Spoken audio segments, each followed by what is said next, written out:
Okay, so our proprioceptive and our vestibular sense, I'm going to combine them together.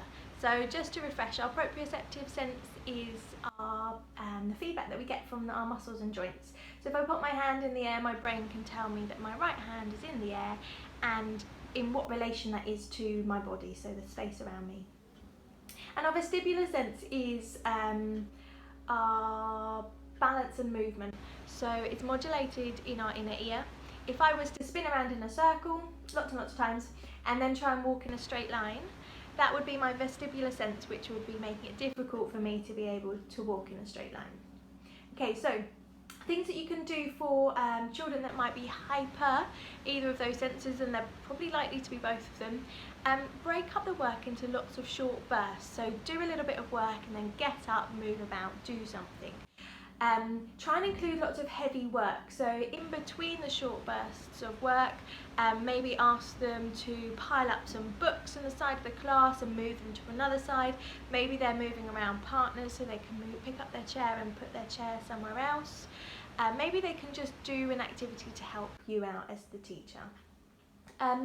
On the table, have various fiddles, stress toys, squeezies, lots of different fabrics, lots of different textures that they can fiddle with. If we have something in our hands, we're more likely to be able to concentrate for that little bit longer.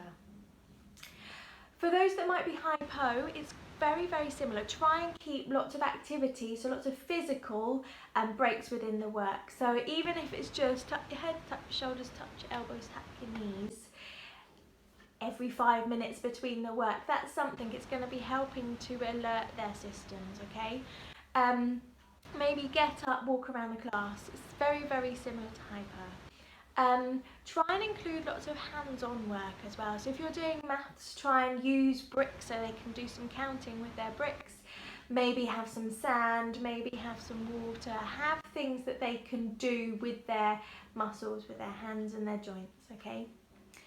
And then one of the most effective ways for people who are hypo, so maybe they need a bit more stimulation, is vibration. So maybe you can get a vibrating cushion and pop it on their chair and they can sit on that.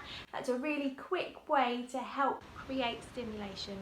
Maybe you put it on their feet because their feet are fidgeting. Pop it underneath their feet. That's going to be enough information for them to receive, especially through their toes. Very, very sensitive on our toes, okay?